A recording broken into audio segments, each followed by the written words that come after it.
I'm at the Mills Fleet Farm in Mankato near Highway 14 and 22, where road conditions are pretty rough. Hundreds of legislators are heading to the state capitol this morning to participate in the only divided legislative session in the nation. Now, this closure could impact commuters and their daily routines. Here to talk to us a little bit more about that is Henderson Police Chief Carl Haugen. Okay, folks, I'm not going to lie, it's brutal out here. If you look close enough, you'll see that my eyelashes have now turned into icicles. Kelsey, there are a number of seats open waiting to be filled, and one of those, of course, is for Minnesota Governor.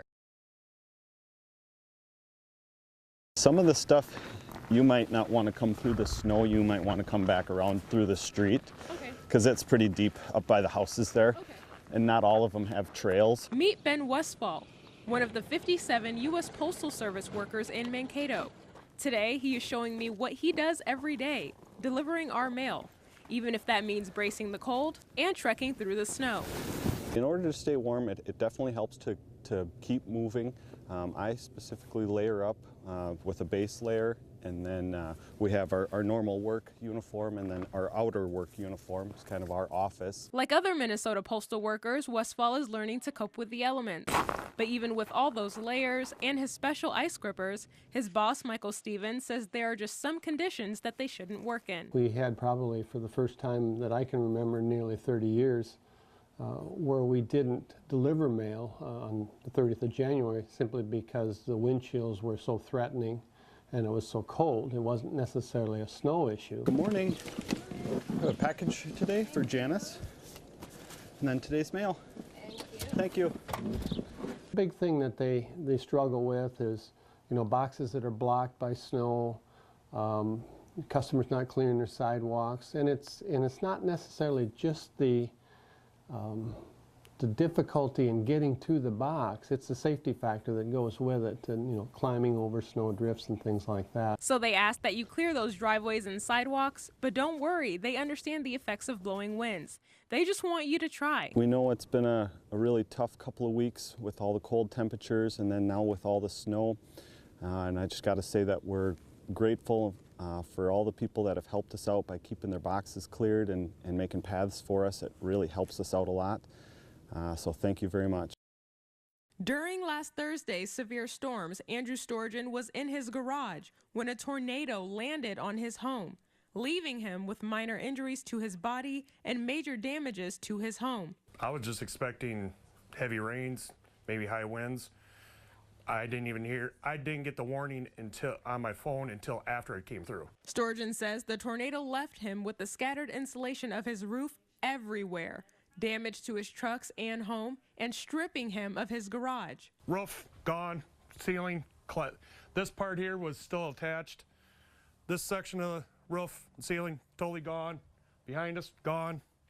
And everything just kind of fell, chimney came down, and just some furniture just got destroyed, pretty much messed up. That's in here, you know, there wasn't much property in here, just a lot of damage, a lot of roof damage. Just losing a home is traumatic enough, but without any insurance, the homeowner will be left with lots of work and major bills.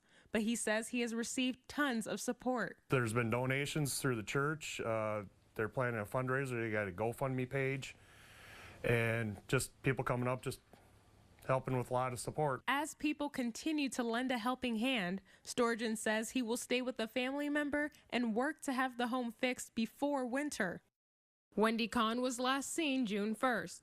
Her 2011 black Nissan Sentra was found behind a Mankato CVS with a flat tire and no sign of Kahn, a situation that has since left her family and friends in a state of shock, sadness, and worry, including her daughter, who recently took a semester off from college. We moved our things from Pennsylvania to Mankato, so I've been putting that stuff away and going through things to see if our paperwork, to see if there's any hints or clues that she left behind, maybe that the police didn't notice. But other than that, it's just really stressful with, I don't know, just going through things and not knowing where my own mom is. At the Night to Unite event last night, some of Kahn's former classmates showed up, handing out flyers. They say they are doing what they can to make sure people don't lose sight of this case. Just keeping that word out there together, whether it be taking a picture of her flyer and putting it out on Facebook, or asking your employer or church, if they would be willing to hang up a poster. You know, us as a community, that's what can make such a difference. 3 months down the line, the case is still ongoing, and Khan's daughter says she has noticed a decline in the public's interest in the case. Whoever you see on the streets or whoever you're talking to, like your friends, your family, like bring her up. Like if you're in the Mankato area, I mean, she was like a really like caring mom. You know, she would do anything for anybody.